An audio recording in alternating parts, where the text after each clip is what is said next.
Hello, everyone. My name is Lauren Jobst. Just this past weekend, September 30th, I was asked to give a speech in front of about 5,000 people on my personal experiences with depression and anxiety, as well as having lost a loved one to suicide. After some strong encouragement from loved ones and family, I decided to record a video of me giving my speech so that way anyone who might not have been there for it, or even anyone who just may need to hear it, can have access to it whenever they need it. The whole time I was beginning the writing process for my speech, there was a word that I kept circulating back to. I couldn't figure out why this word kept popping up, but I decided to run with it. The word that I kept circulating back to was love.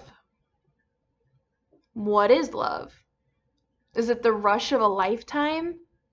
Or is it a chemical reaction in our brains? Maybe it's a little bit of both. I've been fortunate enough to experience many great loves. I believe there are a lot of different types of loves in our life. I grew up playing travel softball. I've fallen in love with that sport more times than I can count. I believe that we have great loves who are just our friends. I've met some of my greatest loves through softball, including the love of a best friend lost too soon. She has taught me many things, and she continues to teach me every single day. I've had the great familial love of a cousin who was more like a big brother to me. He was the kind of guy that you cherished and looked up to, who, if I focus just hard enough, I can still feel the warmth from his arms wrapping me in a hug. He too was ripped from my life far too soon. Losing two people who were so paramount in my life, so close together, changed me. After losing them, I knew I never could and I never will leave my family that way. There's a feeling you get after a loved one dies by suicide. I think we all may have experienced this in some capacity. I'm talking about why would they do that? How could so-and-so leave me like that? How selfish of them to seek a way out in a world of torment where they felt they had no way out. In losing two of my favorite people this way, I've realized those questions, those feelings we're left with, while needing to be addressed, are a moot point. I miss Ryan and Alex terribly. Every single day my soul cries out to them because I miss them beyond belief. I look forward to the day I can speak to them again, the day I can feel the warmth of my cousin's arms hugging me. What I won't do when I see them, what I'll never do, is ask them why. I've wrestled with this idea over and over again, and what I've come to realize, it's truly none of my business.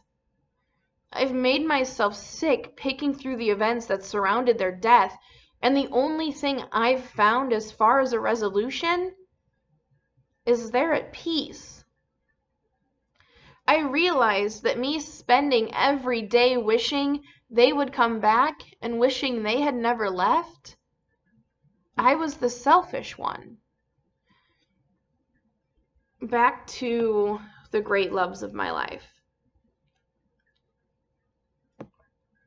This love is a love that should inherently be my greatest love, but sometimes that's not as easy as it sounds. By far, my first and greatest love is myself. A short backstory into my origins with depression and anxiety. My entire life, I wanted to be a mom. I would daydream of the day I was old enough to walk around with my baby on my hip. I would daydream of the first time my parents got to meet their grandchild. I daydream of the first time my grandparents got to meet their great-grandchild. Unfortunately, at 16, I was diagnosed with polycystic ovarian syndrome, or PCOS for short. PCOS messes heavily with fertility and hormones. So, 16 years old, sitting in the doctor's office of a man that I have met once, and he tells me I'll probably never bear children. I was crushed, yet oddly relieved that I had something that I could say was possibly the root for my depression and anxiety. For the first time, I wasn't just a storm cloud of emotions and mood swings, never knowing where the wind would blow me. Even though I felt relief in knowing what could possibly be the root of my depression, it never gave me solace. My PCOS has always represented to me a future that I've been robbed of. I had my daydreams, my picturesque future, ripped away from me when it was just barely out of reach. This diagnosis shook me to my core. I was rattled beyond belief. And before I had time to recover, I lost Alex and Ryan. Strike one, strike two, strike three. I'm out. I spiraled. I didn't know where to go or who to turn to. I knew deep down my parents would be there for me as they always have been. My greatest flaw has always been my inability to talk about my emotions. I've always come across much better on paper than in person, and I was scared what I was trying to tell them would be misconstrued. You see, I didn't want to die. I didn't want to take my own life because I knew what it felt like to be left behind by someone who dies by suicide. What I wanted was for everything to just stop. I wanted to feel like I could come up for a breath of air instead of constantly feeling the surface was just out of reach, no matter how hard I swam and kicked to reach it. Whenever things would get bad for me, whenever I thought there was no possible way things could get better, I'd muddle my way through the day. I'd mood swing to and fro until it was finally time for me to lay my head on my pillow. Sleeping became my favorite part of the day.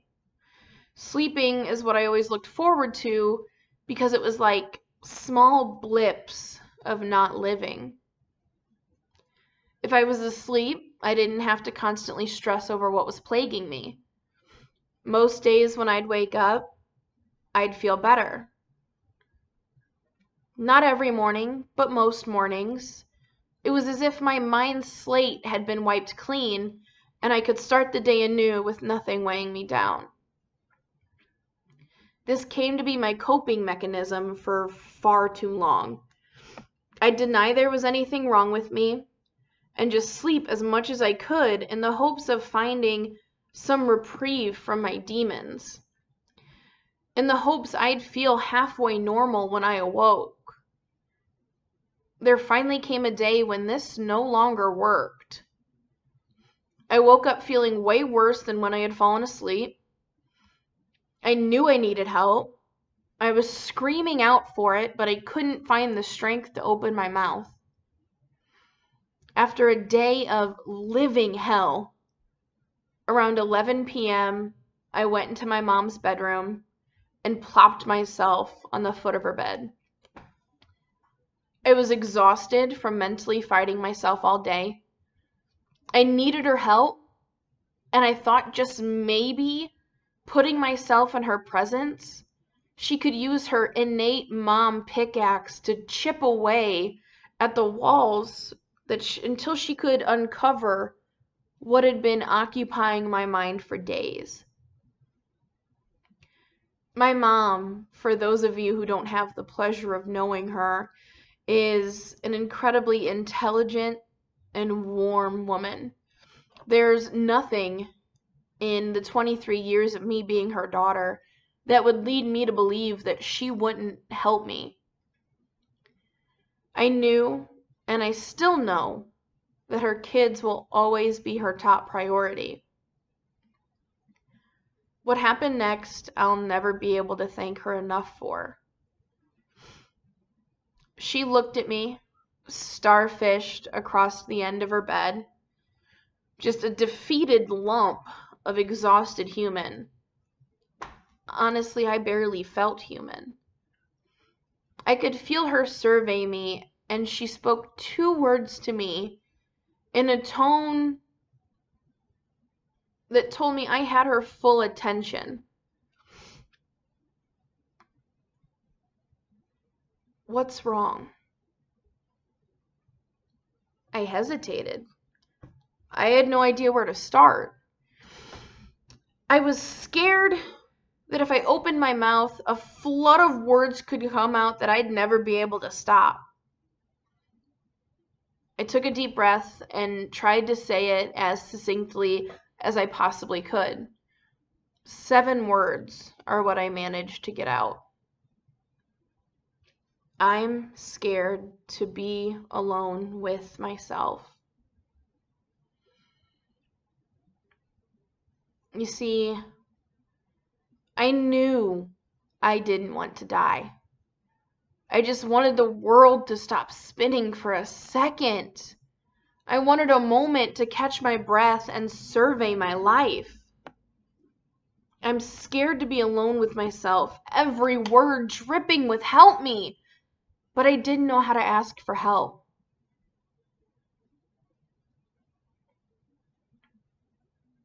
I truly had no idea what my mom's response would be.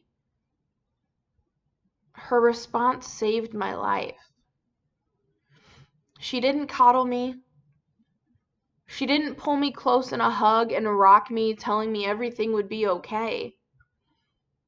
She looked at me. Her face turned up in a way that made me know that she was absolutely serious. She moved to get out of bed as she spoke. Where do you want to go? Where can I take you? Do you want to go to the emergency room? Do you want to go to the behavioral health center? In that moment, I had 0 doubt my mom will be on my side through everything. I felt her outpouring of love in just a few words. I felt better. I felt comfortable enough to sleep. I hugged her, probably tighter than I ever have. And for the first time in almost 2 days, I felt safe enough to go to sleep knowing if I had the intrusive urge to hurt myself again, I could go to my mom at any point in the night and she'd jump out of bed to help me. I went to bed and fell asleep almost immediately, relieved and exhausted. I woke up the next morning feeling a little bit better, but also knowing the cycle would perpetually repeat itself and I would never have relief unless I sought help. So I went to my mom and I asked her to take me to the behavioral health center. She walked in with me, sat next to me while we waited for me to be taken back for evaluation. The standout moment of that morning is seeing my dad walk in right before I was taken back. Coming in off of working a night shift, still in his work overalls, and his face twisted up in worry. I had my support center. The 2 people who I needed the most were there for me. Once again, I felt like just maybe I would be okay. After evaluation, I spent 3 or 4 weeks in an intensive outpatient program, or IOP. This is a minimum of 12 hours of therapy a week, while still having the freedom to go to work because I wasn't an inpatient. This was perfect for me because it gave me the opportunity to still earn the paycheck while getting the help that I needed.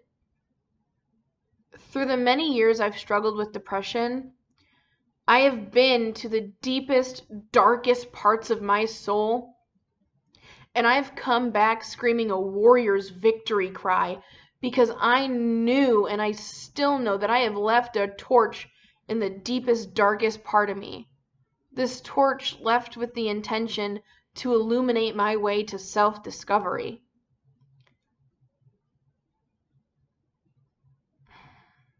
I knew that I had cured my depression. At least, I thought I had. Sometimes torches blow out. Sometimes we make mistakes. Sometimes the universe just strikes us to the ground and we can't regain our footing. Luckily, through some supportive loved ones and the lessons I had learned from losing my cousin and best friend, I've been able to relight my torch over and over again, then continue to crawl back from the murkiest parts of me to a sense of normalcy. Depression has no cure. Depression has treatment. Depression is the devil on my shoulder that I will satiate with medication and understanding. My now or never, my point of no return, was the moment that I realized I was scared to be alone with myself for fear that I would hurt myself. When I knew I didn't want to die because I couldn't leave the family the way I was left, but I wanted everything to stop. I just wanted the whole world to stop. I wanted to hit pause and nap for 4 days, only to wake up and hit play and never having missed anything. That's when I knew I needed to reach out to my loved ones to help me. The day my mom drove me to the behavioral health center, not long after participating in the intensive outpatient therapy program, that program saved my life. My incredibly supportive and loving parents, you saved my life. There is a third thing that I want to give credit to for saving my life, because outside of my family and the program, this one is most important. I want to give credit to myself. By finding my voice and finding the courage to ask for help, the help that I so desperately needed, I am alive today. I've done incredible things.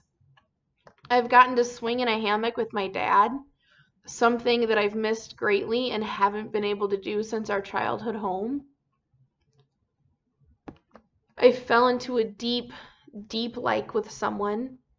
I traveled over 600 miles to be with him, only to feel that sour feeling for the first time in the pit of my stomach that told me he was not my soulmate. I fell in love. I fell in real love with a man who from the very beginning has loved every single piece of me that I had previously deemed unlovable.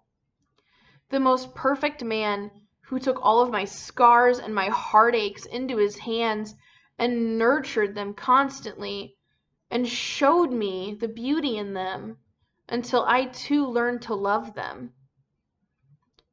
If you haven't already found this person for you, wait for them. They are well worth the extra time spent. I became an aunt to the most beautiful baby girl. Her name is Wednesday. She's an Australian Shepherd mix, and she has the 4 most silly legs. I'm also fortunate enough to have become a 2-time aunt to her sister Loons, who is also an Australian Shepherd mix. I've said goodbye to a grandfather who was the greatest man that I have ever known. I got an incredible job in the field that I have been wanting to break into for years. And I know this may sound counterintuitive, but I quit that job. I quit that job because for the first time since I've helped save my own life, I felt like just maybe by this man's side, I won't have to save myself anymore. I renewed old friendships that had fizzled out, but I cherished so much. I've continued my education towards a career path, which will hopefully allow me to touch other people's souls in the same way my soul has been touched. I've donated gallons of blood and platelets.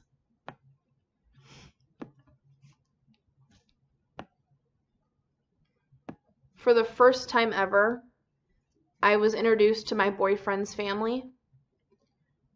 For the first time ever, I didn't feel like someone was ashamed to be seen with me in a romantic context.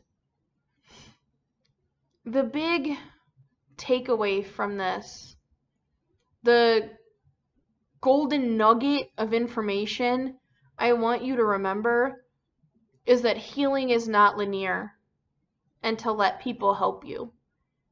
It's okay to not be okay. Go easy on yourself. Trust the ones who love you. And most importantly, love yourself. You can do this. I believe in you. I love you. You've got this.